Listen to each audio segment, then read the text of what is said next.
work, school, COVID. We talk about things pertaining to work and school and COVID. And tonight I am joined by my friend, Nicole Santiago. Nicole, thank you so much for joining us tonight. Of course. Thank you for having me. I'm glad to be here. Absolutely. So Nicole, I asked Nicole to come on the show. Nicole is she's an advocate for working moms getting resources to help them along that journey. She actually just launched a podcast with two other ladies called Her Enterprise, right? Her Enterprises? Yeah, that's right. Her Enterprise podcast. You got it. Her Enterprise podcast. And she also does a lot of work with ADHD children and moms and helping with the overall health of the family, both mentally and physically, right? Totally. Yes. Yeah. And she was also a teacher. So she was part of the union, which is actually part of the discussion that we're going to have tonight. Yeah. Yeah. So Nicole, thank you for joining us. We, if you guys had a chance to take a look at the preview that I put up, I actually put a link to this article if you guys had a chance to take a look at it ahead of time, but we're talking about an article. It's an opinion article in the New York Times called Real Life Horror Stories from the World of Pandemic Motherhood. And the subtitle says, I have been given two options, either resign or get fired. This is by Joan C. Williams, and she runs the Center for Work-Life Law at the University of California. So what we've been doing on the show on Thursday nights is we pretty much have been alternating topics of things related to virtual learning or having our kids home with school and how to manage that. And then also managing work during this time too, because work is a little funky for everyone. Either you're needing to stay home with your kids and manage that or caregiving someone else, or your job automatically just has you working remotely just because your corporation or whatever has physically shut down because of the virus. So just managing both of those things. So tonight we're more focusing on the work aspect. And this article just was really eye-opening to me because I think especially in middle income areas, yes, moms are still struggling and we are still faced with that discrimination factor of employers making it pretty hard for us to keep our jobs where we either need to resign or quit, but we usually have a second income or we have a safeguard and we have a network to help us through that. I think this article is really pertaining more to lower income moms that are having a really tough time. I thought that too. And I really thought it was tough the way they were talking about it. There was a single mom they brought up in the story who there was the 12-week Family Leave Act that they were allowing people to use. And then that 12 weeks is up and the single mom was like, my 12 weeks are up, so I can't have leave anymore, but my children aren't back in school. We all know this fall, most schools, especially public schools, didn't go back. They're all virtual, which means you can't go back to work. And I think one of the single moms in the article had a 6-month-old and like a 4-year-old. So that's just, there's no way. You can't just let them stay home. That's not going to happen. So. Right. And the article even talks about some moms that are just kind of desperate and are leaving their young kids home by themselves. And now they're in danger of people calling, CPS. Yeah. So it's scary. So I'm gonna read a little bit, kind of the highlights, and we'll kind of stop and talk about it. But it says employers are using the pandemic to get rid of mothers, and our attempts to protect them are failing. The Families First Coronavirus Response Act was enacted this spring for the express purpose of providing workers with expanded family and sick leaves for reasons related to COVID-19 and its accompanying school and childcare closings. But between April and June, caregiver-related calls to our hotline at the Center for Work-Life Law, which provides legal resources to help workers claim workplace accommodations and family leave, increased 250% compared to last year. Mm-hmm. So it says we've learned from lots and lots of workers, many of them mothers, and the stories they're sharing make it clear the Families First Act is falling short. Right. So that increase is crazy. Right, 250%. And it shows you we can't go to work while our children are home. That's why we had daycare, or that's why we had school, or that's why we had even sometimes the people that would usually help you if they're immunocompromised, like grandparents or an older nanny, or people are scared to even hire people to work if anyone's immunocompromised in the family. You can't have a nanny if that person's going to be exposed. So I feel like it's been really difficult. That makes a lot of sense. Yeah, for sure. So, the thing that we were talking about before, right, is that there's always that fine line, right? How do we protect businesses so that they can stay profitable and stay in business, but also protect workers? Right. And how do we really know who's doing what, right? Like, how do we know who's just has the ability to take care of their workers, but they just choose not to? And what businesses don't really have the means to. And the problem, I think, sometimes with legislation is we get these blanket legislations that one size doesn't fit all. Right. So let me see here. It says one single mom is ineligible for Families First. Oh, right. So the other part of the act, which I found a little unfair, and I mean, I get it, because again, it's that fine line. What do you put first? It's like, they say put your mask on first before you help someone else. Prioritizing, and here it says the Families First excludes healthcare workers, emergency responders, and those who work for companies with over 500 employees.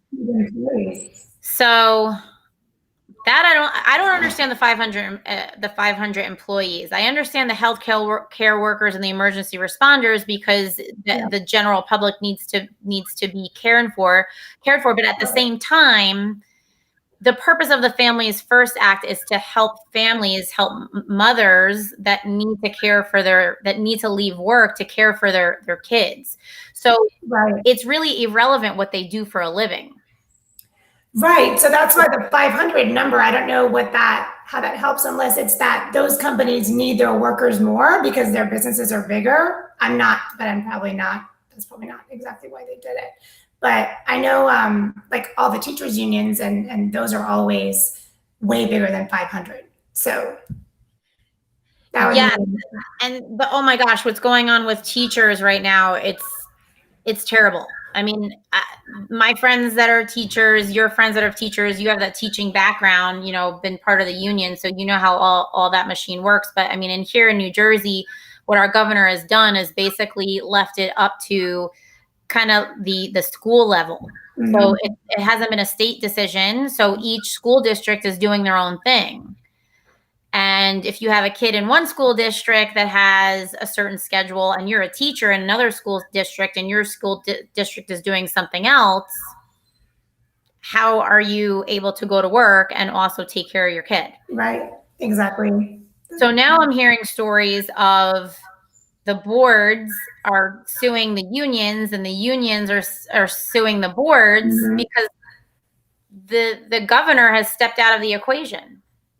Right. He's like wiped his hands a little bit of it that way. And also, I mean, it is different by district sometimes with like if they're heavily populated or not. Like areas of Texas where I live, some places don't have much coronavirus because there just isn't a lot of population in those districts. Texas is huge. Bless you. Excuse me.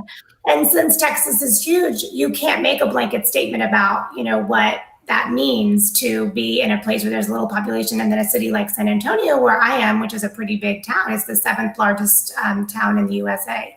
So, I can understand why the governors are doing that to leave it to district levels, but that just makes it harder when a lot of us do live across district levels, or we have our children in private school, or maybe we have our children in a charter school in one district. And I don't know, all of my teacher friends are really, especially those with young children, if they don't have grandparents stepping in or some other help, they're really struggling. It's hard. Yes. So I think the biggest issue here is that there are some companies that can make accommodations for working moms. Like they can be changing their work schedule around. They can be letting them do some work from home, but they're not allowing them to do that. And because they're saying, if you want to keep your job, you have to do this. They already know that the mother can't do it. Right. They already know that. So they're they're purposely putting the mother in an uncompromising situation where she has to quit. Yeah, because you can't keep doing the work. And I've seen a couple examples where if you're like on a team, my one friend works really high up in a toy company. She does their marketing, a really big toy company. And one of the moms has a 2-year-old and a 5-year-old. And so they just stopped getting on Zoom calls. She's like, you do your work at night. We'll email you about the Zoom calls. As long as that company is getting the work done and the marketing team works well together, it works. But if you have either micromanaging or it's just you, it's not a team effort, and you can't do those hours at night, they need it done during the day. If it's a call center, if it's something where you're doing something during work hours, trading, all of those different jobs that have to happen at those certain times, then you're gonna have to quit if you can't get online and get on those calls when you're supposed to. And that's really what a lot of moms. Yeah. Yeah. So yeah, okay, right. So that's in a corporation, right, where we can have some more flexibility. This is a grocery worker. So the article says one grocery worker was able to return to work provided it was on the same part-time schedule she had always worked. But when she asked for that, her employer cut her to 0 hours and ghosted her, refusing to respond to queries about why those hours had been reduced, whether she was laid off, what was happening. She's out of luck unless she can prove her termination was discriminatory, which is often hard and sometimes impossible. Yeah. This is another story. We heard from another single mother whose daughter has a disability that makes her especially vulnerable to COVID and who had successfully worked from home since near the beginning of the pandemic. She was fired because her employer insisted she return to the office, which she couldn't do without putting her daughter at risk. If a worker has underlying medical conditions, sometimes we can get them telecommuting as an accommodation under the Americans with Disability Act. But if they need to telecommute to protect the health of a relative, typically they're out of luck. Right, because it's not them directly, and the law doesn't protect that. Right. Yeah, it's hard. And this is someone that it's just coming into the office. So, I mean, we don't know what kind of work it is, right? Yeah. But I know my sister works in a corporate job in a large industry, and she's on 5 phone calls a day, 7 days a week. She's very high up. She's pregnant right now, but I know things will get hard. It's hard because she has to be on all those calls. And if you have a daycare provider, then you're not worried about it. But if everything's shut down, then again, how can you make it work? I know that I feel like some people are switching up with the dad and mom, like dad's working these hours, mom's working these hours. But in the article, they're also mentioning a lot of single moms, which means there isn't another hand in the home to help. So it's got to be you. That's exactly it. And a few weeks ago, we did an interview with a single mom, and Jenny put up the statistics, and the statistics of single moms versus single dads is it's staggering. It's ridiculous. That makes sense. So yeah, that's right. If you don't have any family to help you, because especially if you're of a lower socioeconomic status, most of your other family members are working too. Right. Exactly. That gets hard too. So then we were talking about the legislation from Senator Booker. Right. And the interesting thing is that it's almost like this topic has gone silent. We can find nothing, right? We search the internet. We can't find anything. Yeah, we search the internet for any kind of new stuff on this legislation. Yeah. And this article that we found, it's Insider NJ, Senator Booker introduces legislation protecting family caregivers from discrimination. This was June 4th. Yeah. So this is laying out what he proposes and how we can combat this issue, and it's just sitting there.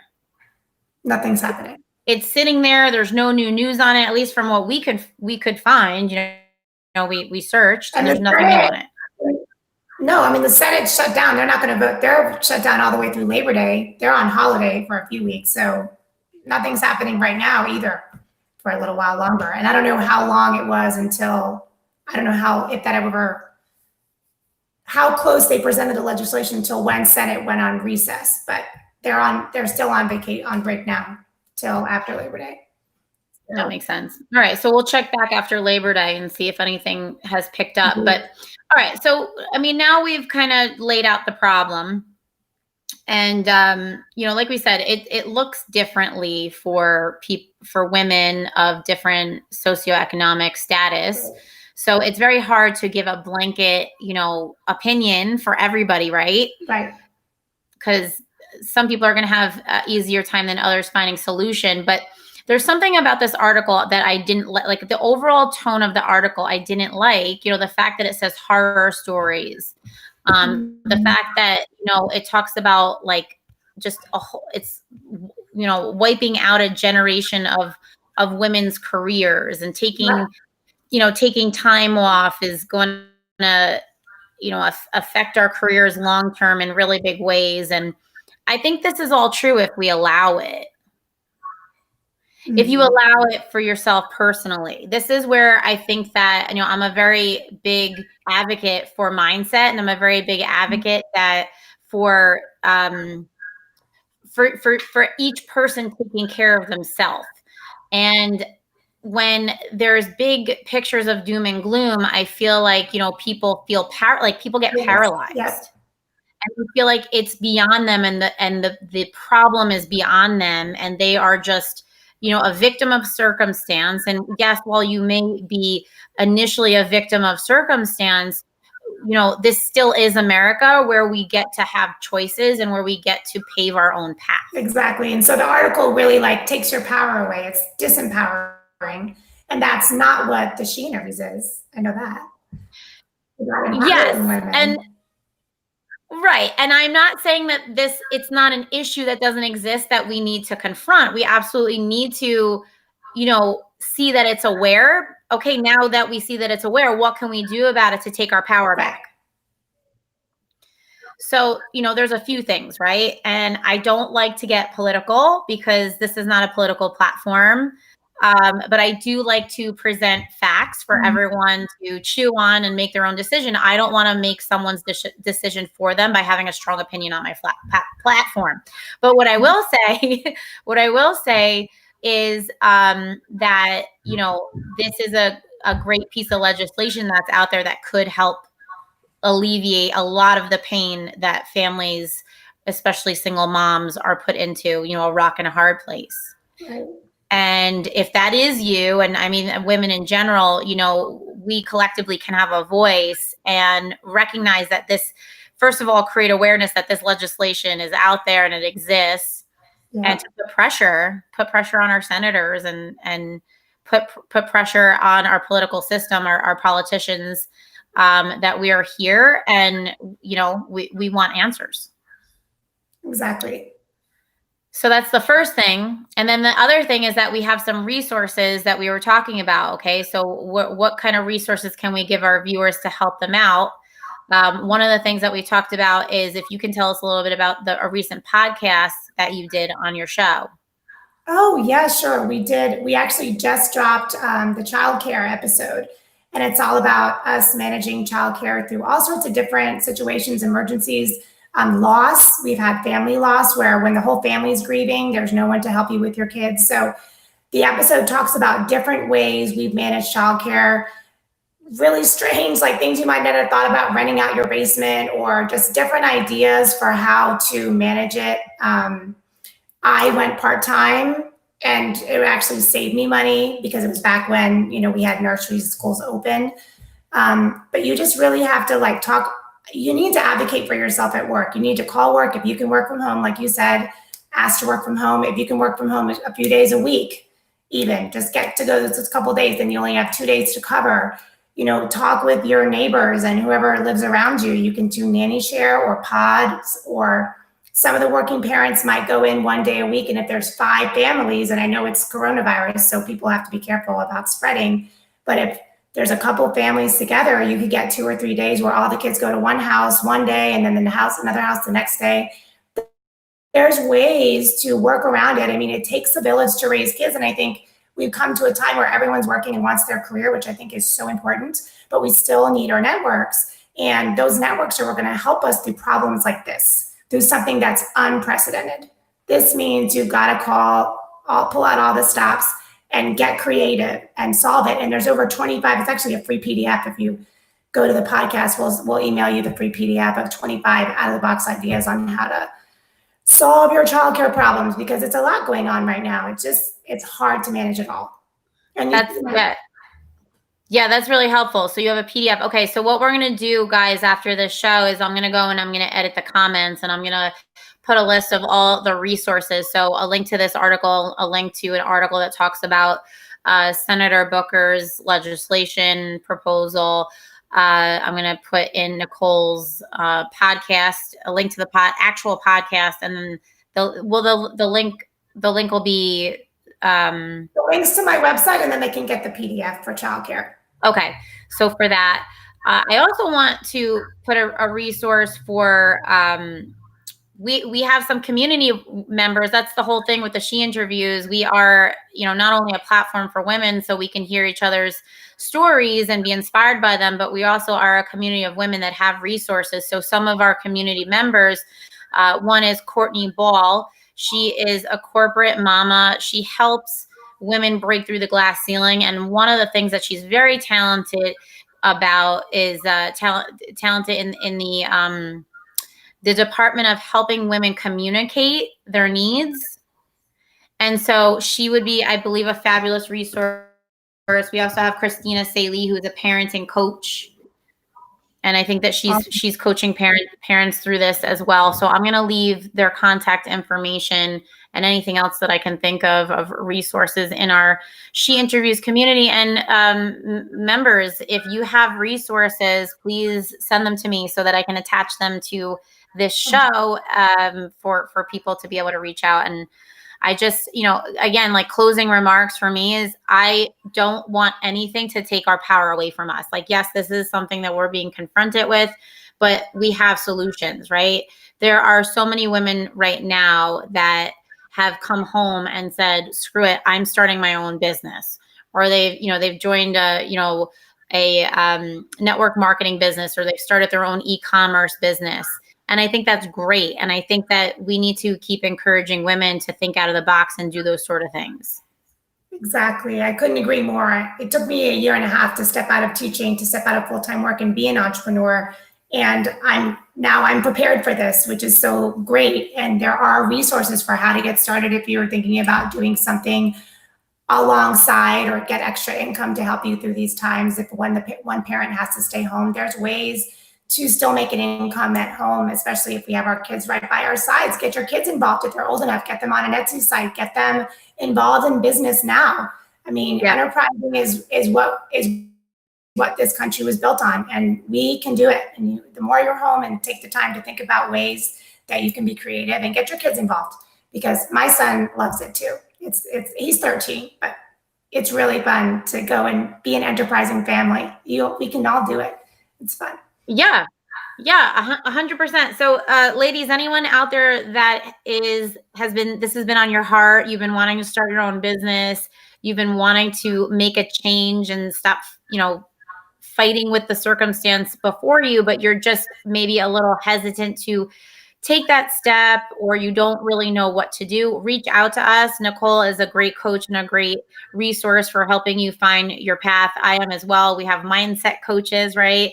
I always talk about Elizabeth Nader. She's a wonderful mindset coach. So if you need some help in the bravery department, go visit her page. She actually just finished an online summit called Flatten Your Fear, which was amazing. If you go to her flattenyourfear.com, you're going to come out of that like feeling like she-woman, like Sheba or whatever, right? She-woman. Yeah. Whatever. Like super woman. Yeah. All right, cool. Well, Nicole, thank you so much for coming on with me tonight to talk about this topic. It's really important. And we are here for you. And we will see you next time on the She Interviews, everyone.